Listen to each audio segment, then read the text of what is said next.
Hello, and welcome to a long-awaited episode of About Our World. Today's topic is the greenhouse effect and the climate crisis as a whole. What it is, how it started, how it affects the planet, and how we can stop it.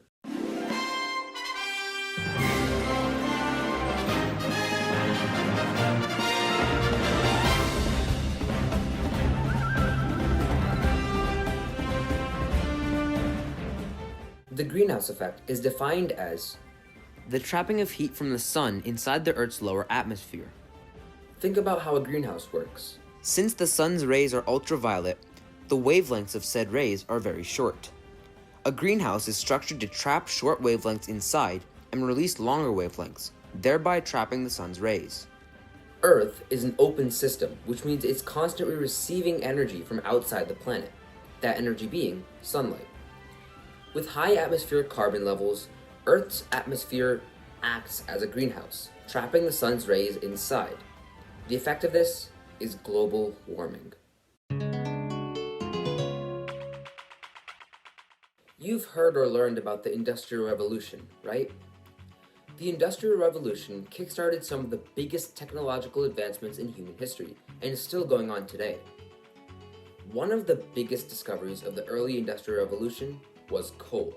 Coal is what we call a fossil fuel, which means it was formed from the organic material of ancient organisms. And just how ancient are we talking? We're talking before birds, before dinosaurs, before mammals, before vertebrates even colonized the land. The Carboniferous period of the Paleozoic era.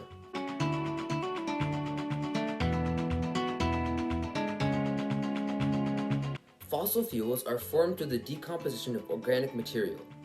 Depending on the different pressures they are put under, this decomposing material, over hundreds of millions of years, is converted into different kinds of fossil fuels.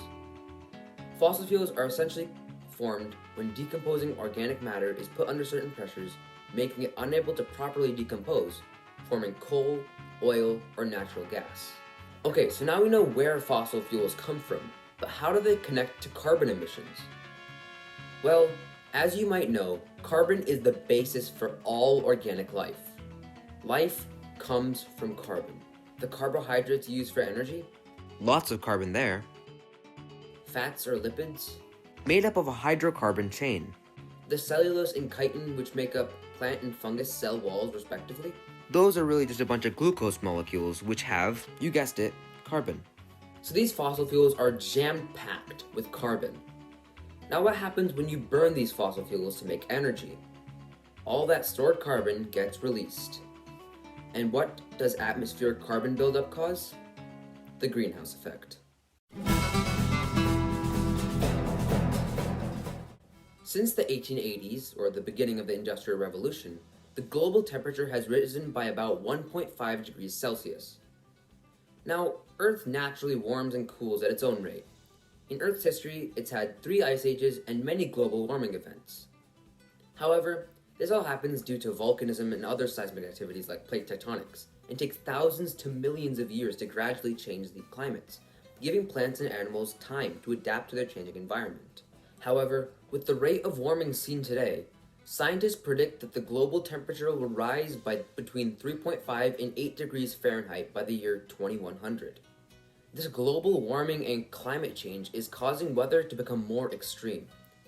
Some examples of this are the nearly decade-long drought California has sustained, the massive Texas blizzard in early 2021, and the Australian bushfires of 2019. Since 1981, ocean temperatures have also risen at a rate of about 0.32 degrees Celsius per year. This may seem insignificant, but actually has catastrophic effects on the oceans.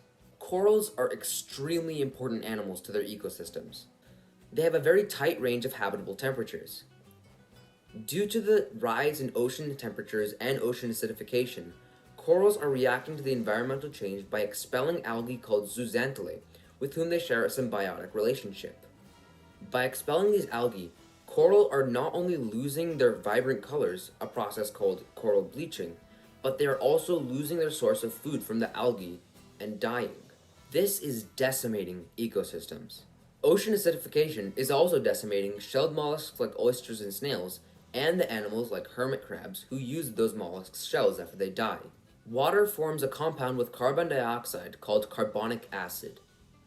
Being acidic, carbonic acid is good at breaking down ionic compounds like calcium carbonate, which is the composition of oyster shells. Due to this, shelled mollusks are dying, along with the animals who would usually use their shells as protection. Now more than ever, we need a solution. I won't get into the politics of it, just the hard facts. We need to switch to renewable energy. Renewable energy is energy collected from renewable sources like sunlight, wind, and water. Despite being our main source of energy, fossil fuels are not renewable, as there's a limited amount of them left for us to dig up, and they take hundreds of millions of years to form. Renewable energy, on the other hand, doesn't need to be replenished. Think about it. Are we ever going to run out of sunlight, wind, or water? On top of that, we need to become carbon negative. Slowly but surely, we need to decrease our carbon emissions until we have zero emissions, so that Earth's natural processes can pull the carbon we put into the atmosphere back out. As mentioned in the first episode of this series, trees are an essential part of this process, along with phytoplankton and algae. I'm not saying putting an end to carbon emissions will be easy, but it needs to be done.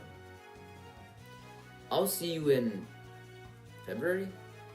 Yeah, I'll try February. See you then.